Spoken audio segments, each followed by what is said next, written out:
నమస్కారం NSTV news కి స్వాగతం. నా పేరు సంధ్య. ఇక వార్తల్లోని ముఖ్యాంశాలను చూద్దాం. పిఠాపురం మండలం లయన్స్ కళ్యాణ మండపం దగ్గర ఉన్న మదీనా మస్జిద్లో పవిత్ర రంజాన్ ఈదుల్ ఫితర్ నమాజు ఘనంగా చేయడం జరిగింది. ఈ సందర్భంగా అల్లాహకు సమస్త మానవాళికి మంచి జరగాలని, ప్రపంచ మానవులందరూ కలిసిమెలిసి ఉండాలని ఆ అల్లాహకి దువా చేసుకున్నారు. మదీనా మస్జిద్ ప్రెసిడెంట్ ఎస్జి వలీ మాట్లాడుతూ, భారతదేశంలో ఉన్న భారతీయులందరూ ఐకమత్యంతో సహృదయంతో మెలగాలని, భారతీయత ప్రతి ఒక్కరిలోని ఉంచాలని, సమాజాభివృద్ధికి, సాంఘిక, సామాజిక, ఆర్థిక అభివృద్ధిలో భారతదేశం ముందుండాలని కోరుకోవడం జరిగిందని తెలిపారు.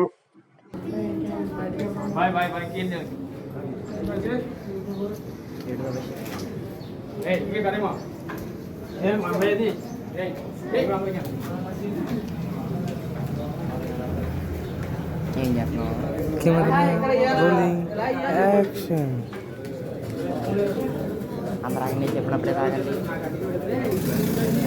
ఇంకో బయటకి బయటికి రావట్లేదట్రా మాట్లాడగా ఎక్కడ వచ్చాడు నువ్వు?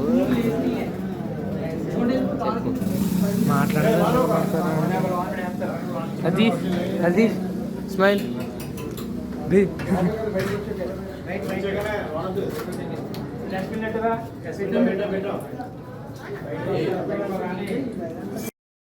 ఎందుకంటే అల్లా ఆడదంలో మన భక్తి అల్లా దోషలు వస్తారు కాబట్టి ఆడవాళ్ళకి మగవాళ్ళకి ఎటువంటి లోటు లేకుండా ఉండాలని చెప్పి ప్రతిదీ కొద్ది మా అందరి తరఫు నుంచి మేము క్షమాపణలు కోరుకుంటున్నాం. మమ్మల్ని క్షమించండి. ఎటువంటిైనా సరే ఏదన్నా మా వైపు నుంచి మీకు తప్పులు కనిపిస్తుంది. ఎందుకంటే ఇది అల్లా పని, మా సొంత పని కాదు. ప్రతి ఏదైనా సరే ఒక పని చేస్తామంటే అల్లా ఈ పనిలోనైనా రాజీ అవుతాడా అని చెప్పి మా ఒక మసీద్ కమిటీ వారు కోరుతున్నారు. ఎవరి వెళ్ళిపోకండి. ఎందుకంటే అందరూ కలిసి వెళ్ళి అక్కడ అందరూ కూడా నుంచి మనందరం కూడా కనబడాలి. మన సోదరులందరినీ కూడా కనబడాలి. ఎందుకంటే చూసాం కదా, లాస్ట్ టైం ఎంతో విలువ చేసి మా అందరిని కూర్చోబెట్టి ఆ కబ్జా చేసిన స్థలాన్ని తిరిగి మళ్ళీ మనకు అల్లా దేవుడు తిరిగి తప్పించగలిగాం.